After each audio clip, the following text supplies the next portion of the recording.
Hey everyone, welcome back to the channel. I'm Steve Moon, your San Jose Realtor. Are you thinking about selling your home today? I get it. It's probably an exciting time, a little bit overwhelming time, and maybe even an emotional time. I know you've made a lot of memories there, and now that you're gearing up for this next chapter in your life, there's a lot of emotions. But don't stress. Today, I'm going to be sharing 10 fantastic tips to help you sell your home smoother and for the best possible price. These tips are going to make the process a whole lot easier and help you feel more confident from start to finish. So, grab a cup of coffee, let's get comfortable, and let's jump right in. Think of your listing agent as your personal guide through this emotional journey they're about to start on. You want someone who's responsive yet experienced and who truly has your best interest at heart. A great agent will help you price your home strategically, suggest repairs and upgrades that actually make a difference, and give you the expert staging advice before putting it on the market. And when the offers start rolling in, that's when a good agent really proves their worth, negotiating to get you the best prices and terms. After all, that's what it's all about. So don't just go with the first agent that you meet or somebody's relative. Go with somebody who, especially the ones who want to buy your listing. And what do I mean by that is that they promise you higher prices than anybody else. Agents will all do their CMAs or comparable market analysis of the most recent sales of homes that are similar in size, condition, and layout. So all the agents are going to basically share the same data. If one agent is telling you that they can significantly get you more money than anybody else, that's a telltale sign. Who doesn't want more money? But what they want to do is get you to hire them, knowing that their listing price can't be justified. Then, as the home just sits on the market with no offers, they will blame the house, maybe you or the market, and pressure you to lower your price to bring in more showing. But the problem is, once you go down that price reduction path, you're going to chase the market on a downward path. It probably would have been better to price it correctly in the first place, meaning not to have overpriced it. Everyone sees the same data. So no buyer is going to be paying more than what the last comparable sale in the area justifies. So don't fall for this oldest trick in the book. Interview a few seasoned agents. Don't ask, and ask a lot of questions about how they justify their suggested listing price, and choose someone that you can trust, not someone who makes promises that they don't intend to keep. It's said traditionally the best time to sell is in the spring and in the early summer months when more buyers are out there actively looking. But the market is always shifting, and sometimes homes sell faster even in the cooler months. But from my experience here in Silicon Valley, the best time to sell is mid-January to February, before the full spring inventory hits, when there's very little competition and buyers are starting the year with New Year's resolutions to buy a home. So talk to your agent about current inventory levels in your area. They'll know whether now is the right time or maybe it'll be worth waiting for a better market condition. First impressions happen online now, more so than even at the front door. Most buyers scroll through listings before deciding on which homes to visit. They create short lists to visit, and top caliber visuals are the main drivers. So great visual marketing of a listing is absolutely essential. Professional photography makes your home look at its absolute best, and considering adding things like 3D virtual tours or drone photography if you want to highlight certain views. The easier you make it for the buyers to picture themselves in your home, the more impactful and the better the results will be. I'll tell you a story. I sold a home to a buyer in Hong Kong who never even saw the property in person.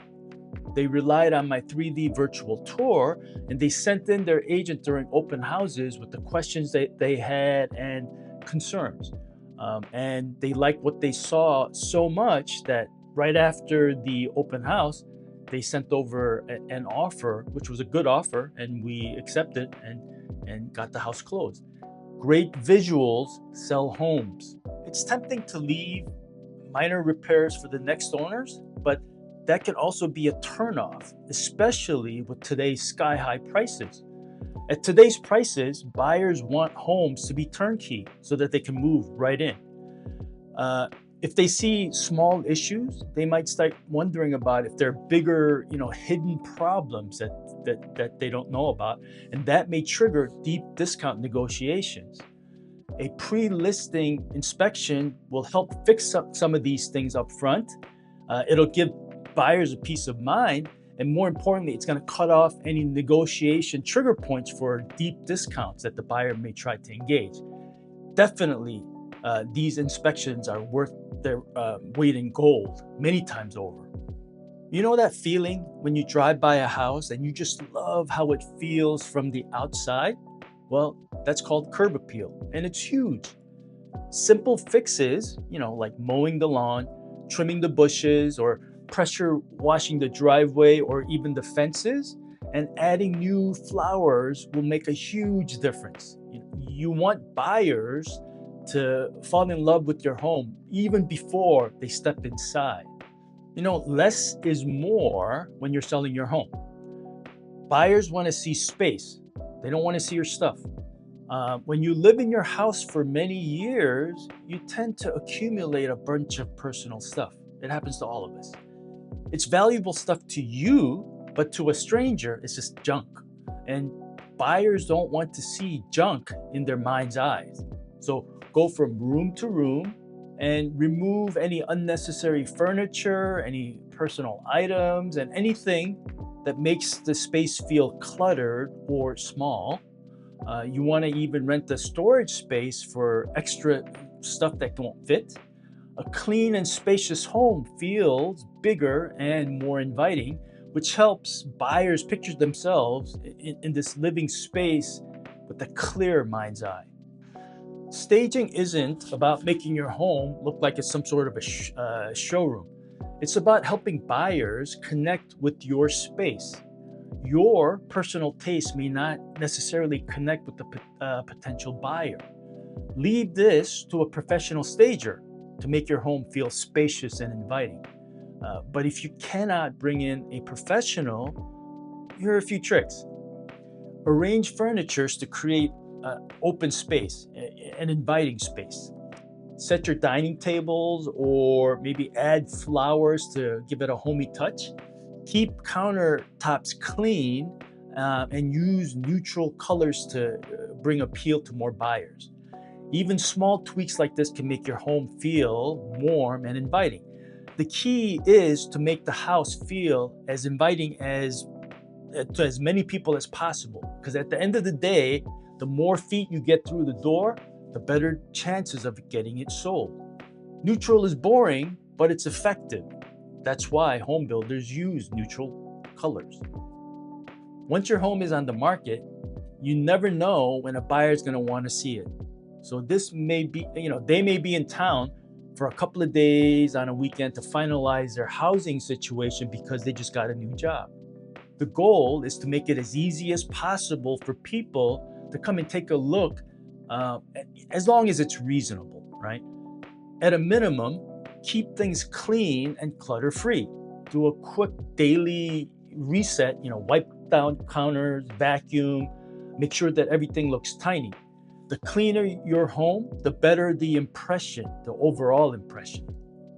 You would have invested a lot of time and energy to bring the home to market and present it to the world. So now make it easy for buyers to see it in person at their convenience.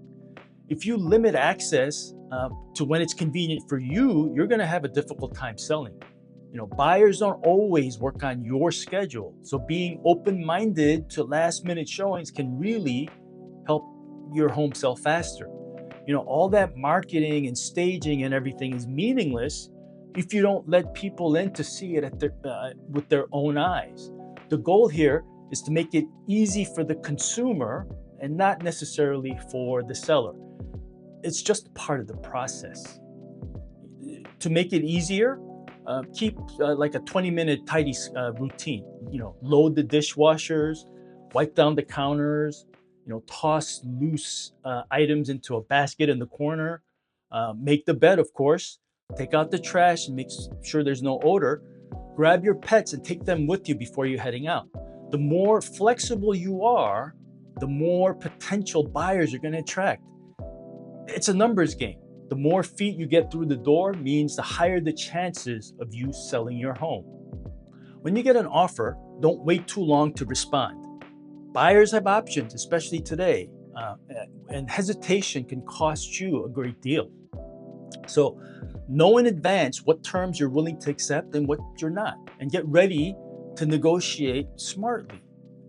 Quick and professional responses keep the momentum going and shows the buyer that you're serious about selling your home. Don't take any offers personally. It may simply be their initial offer and the buyer may be expecting some sort of a counter. Don't read too much into it. It's not about how they see you or your house. Different people have different negotiation styles, so don't slam any doors. Nobody said that your house will get into contract in its initial offer.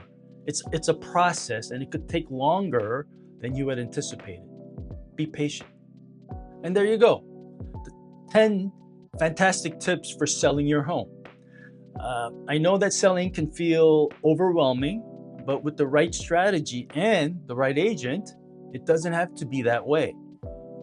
Preparation is key, and these tips will help you sell your home faster and for the best possible price. Selling a home is not as simple as it seems on TV. The real process happens once you receive an offer and how you handle it from there. That's where your agent really earns their fee. Keep that in mind. If you found this to be helpful, don't forget to hit that like button and subscribe for more Silicon Valley real estate tips. And if you have any questions or if you want to share some of your own home selling experiences, drop them in the comments. I'd love to hear from you. So until next time or the next video, happy home selling.